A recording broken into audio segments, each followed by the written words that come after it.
The autumn sunlight in Boston cast a golden glow on the glass windows of the skyscrapers. Eleanor Williams gazed out of her office's large window while finishing her signature on the quarterly financial report. As the finance director of McKinsey International, Eleanor stood at the pinnacle of a career she had built over 10 years. "Eleanor, excellent work," Martha, the CEO's secretary, said as she knocked and entered. Martha had been Eleanor's confidant since she joined the company and was now someone she could call a true friend.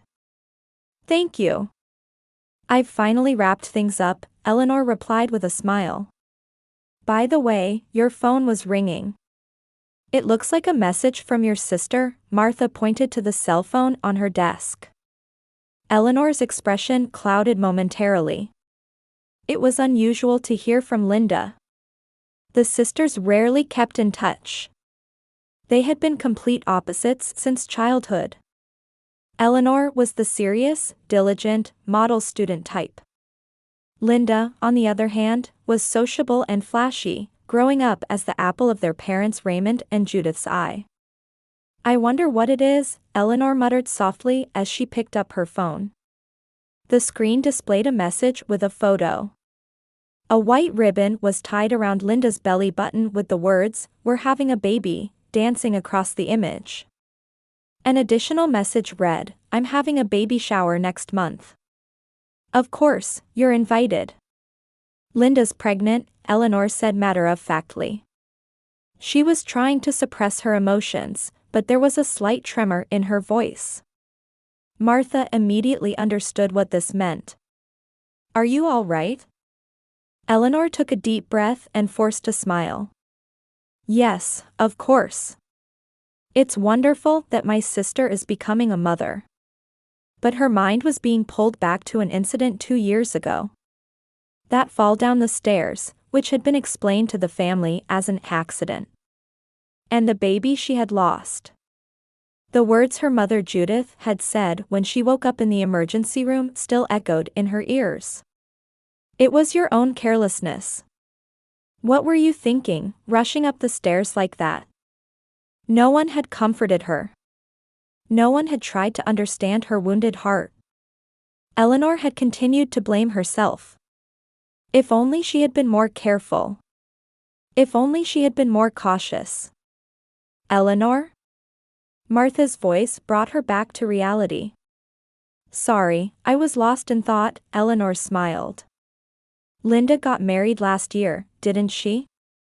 I believe her husband Brad is an investment banker.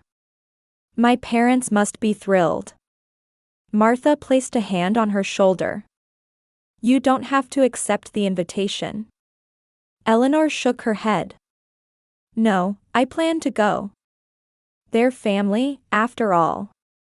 That evening, Eleanor sat in her apartment living room, deep in thought with a glass of wine in hand. Her relationship with Linda was complicated. Since childhood, their parents had treated Linda specially. When Eleanor achieved excellent grades in school, her mother would say, "All you do is study, don't you have any friends?" When Linda was on the verge of failing, she was consoled with, "Don't try to be like your sister, just be yourself." Eleanor picked up her phone and replied to Linda, "Congratulations. I'll definitely be there." Staring at the screen, Eleanor made a decision. She would use this baby shower as the first step toward mending her relationship with her family. She would let bygones be bygones and make a fresh start. The next day, Eleanor was selecting a present for her sister at an upscale department store. She picked up a top-of-the-line baby set and asked the clerk to wrap it. She didn't forget gifts for her parents either. On the day Eleanor was heading to the baby shower, Martha said, "I'll go with you. I'll support you no matter what happens." "You don't need to worry," Eleanor laughed. "I'm just going to celebrate my sister's happiness." Martha took out her smartphone from her bag and said, "Just in case, I'll take this with me. If anything happens, I'll record it." Eleanor smiled wryly at her friend's excessive concern.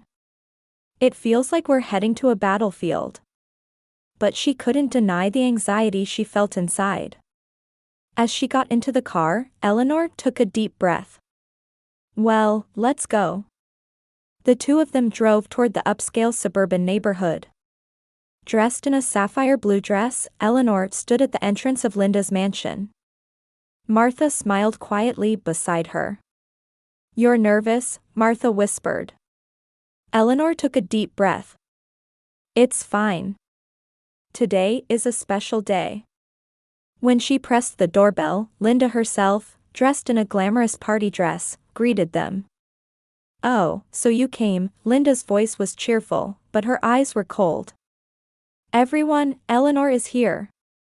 As she entered the living room, it was overflowing with Linda's friends and relatives. Pale pink and blue balloons floated gently toward the ceiling, and a large banner reading "Congratulations, William's baby" decorated the wall. When Eleanor entered the room, conversation momentarily ceased. She noticed faint expressions of surprise and pity on several faces. It was a reaction she knew well. "Eleanor?" Her father Raymond's voice came from across the room. With salt and pepper hair, he wore his usual refined smile. "Glad you could make it." "You look well, Dad," Eleanor kissed him on the cheek.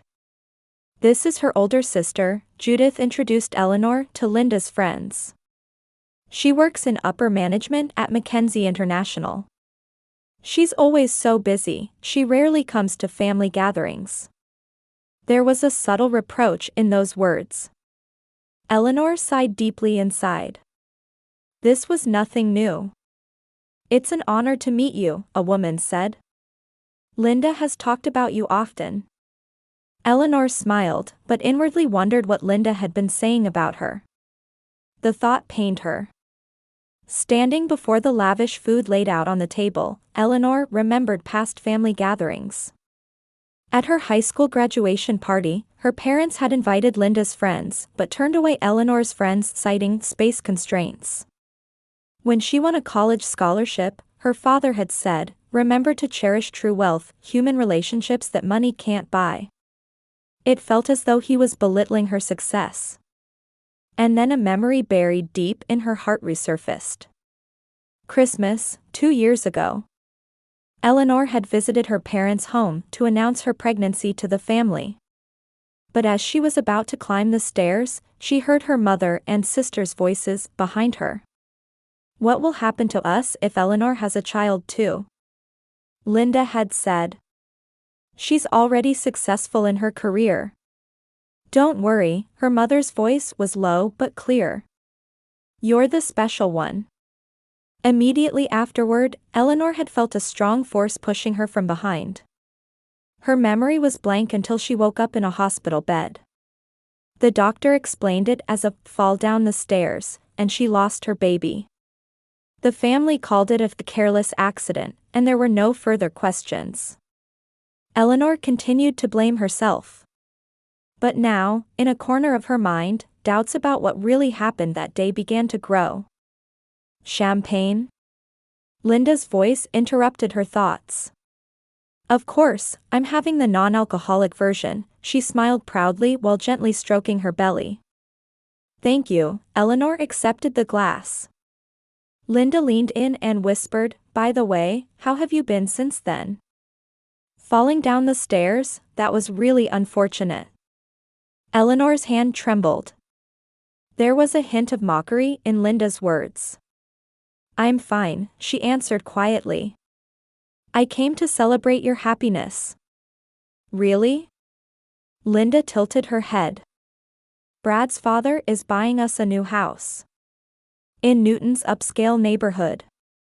It's the perfect environment for raising children." Eleanor just smiled. Behind Linda's words, there was always a sense of competition. "Eleanor," Martha touched her arm. "Are you okay?" Eleanor nodded. "Yes. Just a little. Would you like to step outside for a break?" "No, I'm fine," Eleanor renewed her determination. "Today is special. I'm just here to celebrate my sister's happiness." Martha looked at her with concern. I understand you want to reconcile with your family, but don't hurt yourself. Eleanor carefully took out the wrapped box from her bag. Once I give her this, I'm sure she'll be pleased. She didn't know that Martha had been waiting at the bottom of the stairs that day. That after Eleanor was taken to the hospital, Martha had overheard a conversation between her parents and sister. And that today, Martha had turned on the voice recorder on her smartphone. Eleanor moved to approach Linda. In the center of the venue, Linda was laughing, surrounded by her friends. Eleanor hesitated for a moment but quickly made up her mind. This was her only chance for reconciliation. Holding the box with both hands, she began walking toward Linda. The atmosphere in the room seemed to suddenly change. Eleanor took a deep breath and put on a smile. Linda, congratulations, Eleanor said gently. This is a present for you and the baby. The conversations in the room gradually quieted, and all eyes turned to Eleanor and Linda. The wrapping paper was tied with a pale blue ribbon, and inside was the top-of-the-line baby care set she had carefully selected. An organic cotton blanket, baby clothes from a famous designer, and a set of handcrafted wooden toys. All items Eleanor had chosen with care. Thank you, Linda said as she accepted the box. Her voice was sweet, but her eyes glinted coldly. Eleanor then took out a smaller box. And this is a token of gratitude for my parents. To celebrate the birth of their new grandchild. Raymond and Judith looked surprised. It was rare for Eleanor to give gifts to her parents. How thoughtful, Judith said, but her voice was tinged with suspicion. Linda slowly began to unwrap the present. The room fell silent, with only the sound of paper tearing echoing. She opened the lid and looked at the contents. For a moment, a look of surprise flashed in her eyes, but it quickly turned into a cold smile. What lovely presents, Linda said, though she was clearly acting. Just like my sister, practical and expensive. Eleanor smiled. I hope you like them. Linda placed the box on the table and suddenly stood up. Her expression changed. Something she had been hiding seemed to surface. But to be honest, Linda changed her tone. A gift from someone who had a miscarriage? How unfortunate. The air in the room froze. Eleanor couldn't believe her ears. What did you say? Didn't you hear me? Linda raised her voice. I said a gift from someone who had a miscarriage is unfortunate. A present from someone who lost a baby is bad luck. The guests gasped. Some turned away, while others awkwardly stared at the floor. Eleanor's cheeks burned, and her heart pounded fiercely. Linda, that's... Eleanor managed to say. What? It's the truth, Linda waved her hand and turned to her friends. You all probably don't know, but my sister lost a baby 2 years ago. She fell down the stairs. She's really a careless person. Tears welled up in Eleanor's eyes. She never imagined such cruelty from her own flesh and blood sister. With a trembling voice, she said, I just wanted to celebrate your happiness. The atmosphere in the room changed. One of Linda's friends, a young woman, stood up and said, Linda, that's terrible. Shut up. Suddenly, Judith's voice echoed through the room. She was staring at Eleanor with an expression full of anger. You always cause problems. On Linda's special day, too. Eleanor was shocked into silence. She hadn't done anything wrong. She had only given a present. Mom, Be quiet. Judith shouted. Don't upset your sister. What if she has a miscarriage too? At that moment, Judith ran to the kitchen and returned seconds later. In her hands was a large pot that had been used to heat the party punch. Steam was rising, indicating the liquid inside was very hot. Mom, what are you doing? Eleanor took a step back. You've always been the problem child, Judith said, holding the pot with both hands and advancing. Always thinking you're the best and putting Linda down. But today is different. Today is Linda's day. Eleanor froze in terror. She couldn't believe this situation was real. Her mother was threatening her. Please, calm down. Calm down? Judith laughed. When you're trying to ruin Linda's happiness? Judith, stop, Raymond said, but he didn't move. In his eyes were fear and something else. Guilt, perhaps? Please, Mom, Eleanor said with a trembling voice. I didn't mean to hurt anyone. It's too late. With that cry, Judith tilted the pot and splashed the hot water toward Eleanor. The hot liquid hit Eleanor's chest and arms, and she screamed in agony. Serves you right. Linda clapped her hands, laughing. Now my sister will never get in my way again. Eleanor collapsed to the floor, writhing in pain. The hot water burned through her dress to her skin, and intense pain shot through her entire body. Her screams echoed throughout the room. But in the next moment, something unexpected happened. That's enough. Martha shouted, rushing to Eleanor's side. Call an ambulance. Linda's sister-in-law, Carol, also stood up and cried, What are you doing? She immediately took out her cell phone and began dialing 911. Martha knelt beside Eleanor, taking off her own cardigan and pressing it against her burns. You'll be all right, Eleanor. Help is coming. This is all being recorded. Martha stood up and held up her smartphone. I've recorded this entire assault as evidence. The room erupted into chaos. Guests backed away in horror and shock, and some raised angry voices. Judith and Linda stood frozen. You're insane, Carol said. I'm calling the police. Raymond turned pale and collapsed into a chair. What have we done? Martha cradled Eleanor protectively and said, This is the last time. I won't let you hurt Eleanor anymore.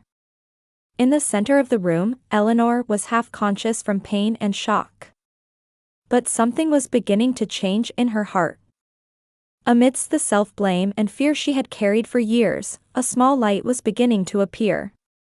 She was not alone. There were people who would protect her. Eleanor's eyes opened, and she saw the chaos around her. Fear was etched on Linda and Judith's faces. They realized they could no longer control her. Raymond sat speechless, seemingly facing the consequences of his actions for the first time. And in Eleanor's ears, the sound of sirens began to grow louder. The ambulance and police were approaching. The time had come for the truth to be revealed. Martha knelt beside Eleanor again and held her hand. It's over now. I won't let them hurt you ever again. Eleanor nodded weakly. Though her consciousness was fading, memories that had been suppressed for a long time began to resurface in her mind. That accident on the stairs. Was it really an accident? What was the truth? Outside the room, the sirens of the ambulance and police were approaching. Eleanor didn't know what would happen next. But one thing was certain, her life would change forever from today. And although this change was terrifying, it was also liberation from the chains that had bound her for so long. Finally, before her vision darkened, Eleanor looked firmly at Martha's face. Thank you. Martha squeezed her hand. White ceiling. The smell of antiseptic. And the distant sound of mechanical beeping. Eleanor gradually regained consciousness. She was lying in a hospital bed. Bandages were wrapped around her chest and arms, and an N4 was connected to her arm. Eleanor, a gentle voice called. She moved her gaze and saw a female doctor standing beside her bed. The middle-aged woman in a white coat wore a warm smile. I'm Dr. Sarah Johnson.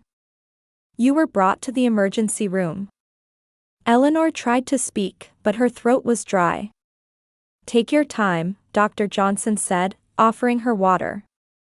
You have second-degree burns from hot water. There are moderate burns on your chest and arms, but with proper treatment, you should make a full recovery. Eleanor drank a little water, and her memories gradually returned. The baby shower. Linda's words.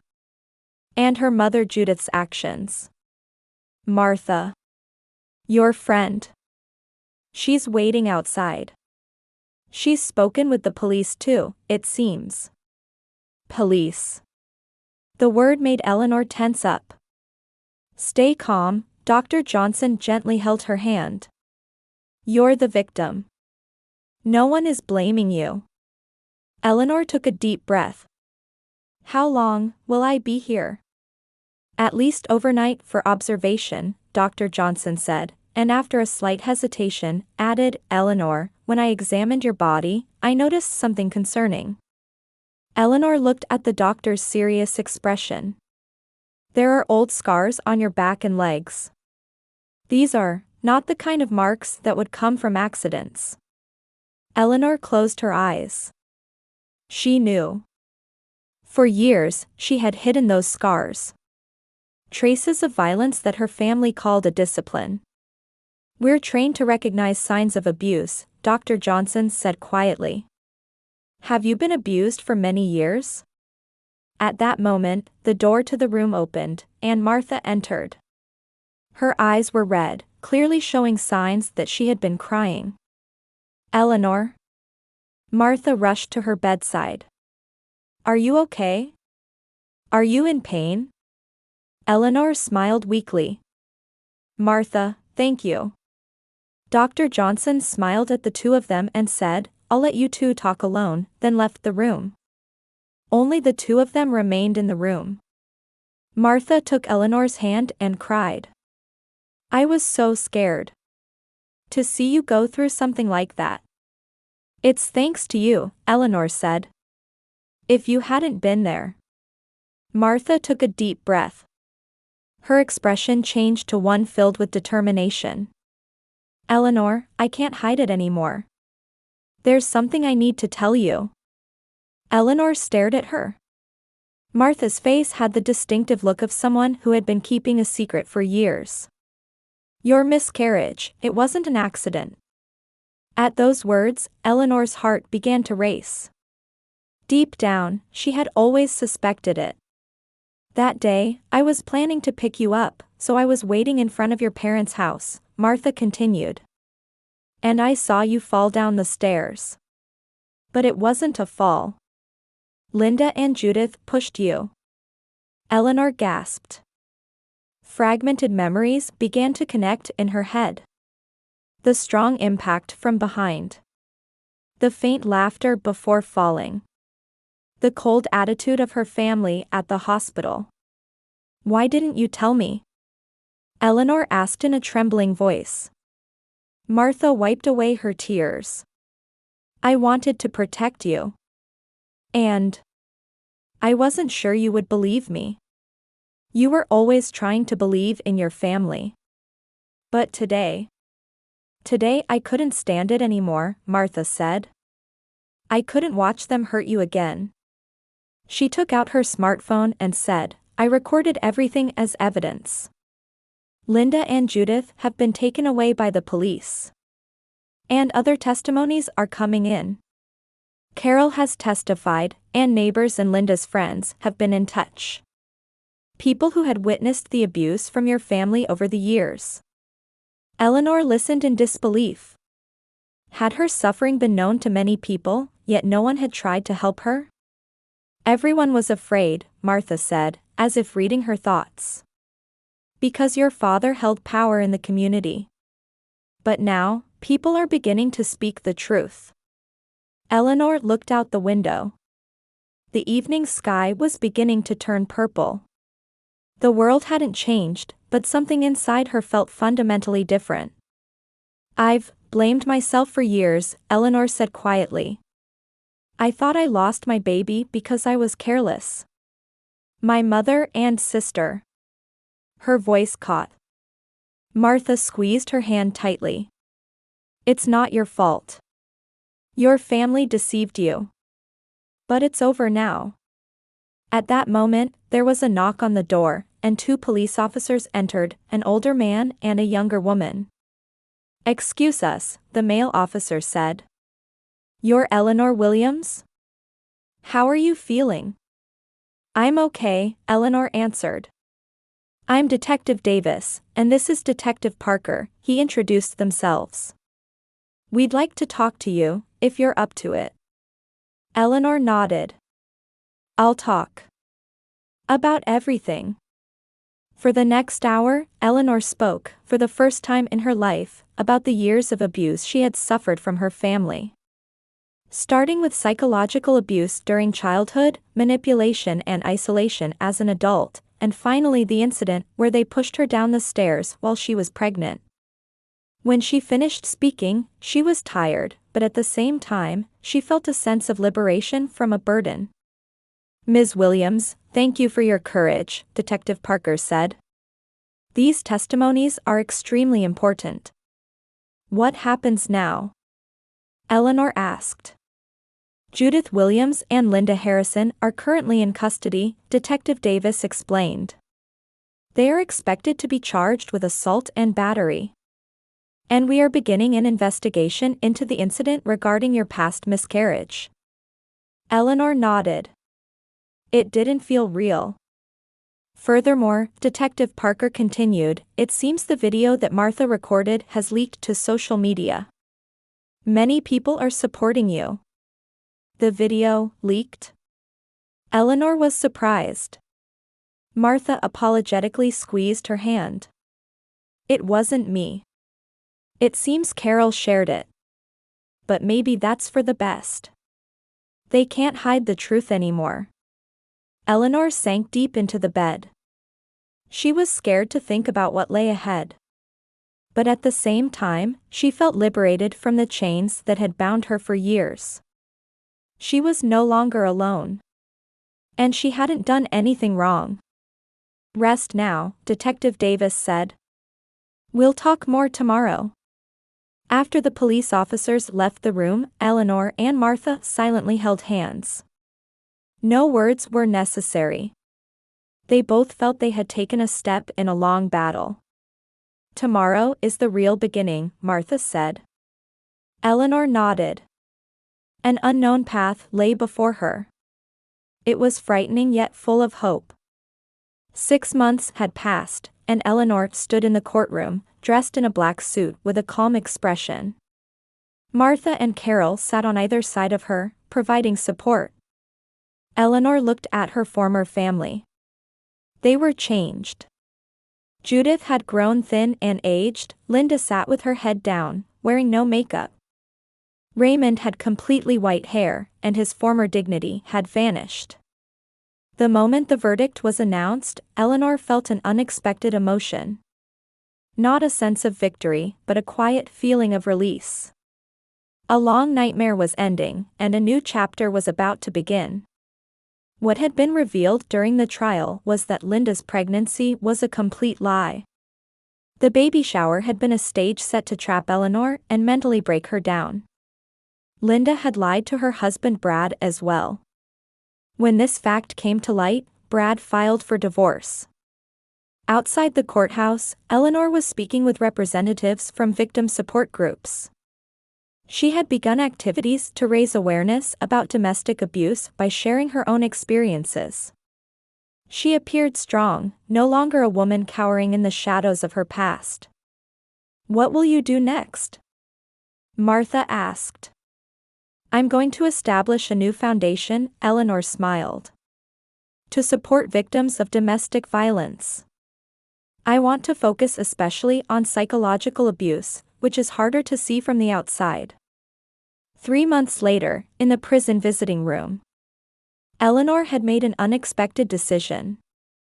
She had come to see her family. Why did you come? Linda asked, wearing a prison uniform, looking wary. There's something I wanted to give you. Eleanor took a small box out of her bag. The present I really wanted to give you that day. Inside was a letter. A message she had written from the heart about what family means. And the feelings she had carried for a long time, and her determination to move forward nonetheless. Why? Judith wept. Why do you forgive us? I don't forgive you, Eleanor said quietly. But I don't want to be controlled by hatred. I'm going to look forward and live my life now. I just wanted to give you a chance to reflect on your actions. For the first time, the three showed genuine expressions of regret. A deep remorse that couldn't be expressed in words was visible in their eyes. Raymond choked on his words. We did something unforgivable. Yes, Eleanor stood up. But my life is just beginning. On Thanksgiving Day, Eleanor's apartment was bustling with Martha, Carol, and friends from her support group. Warm dishes lined the table, and laughter filled the room. Let's make a toast, Eleanor raised her glass. To true family. Not bound by blood, but by love and respect. Outside the window, snow had begun to fall quietly. The beginning of a new season. And a symbol of Eleanor's new life. The courage to overcome the past and walk together with the family you've chosen, that is true strength, she smiled. And we all possess that strength.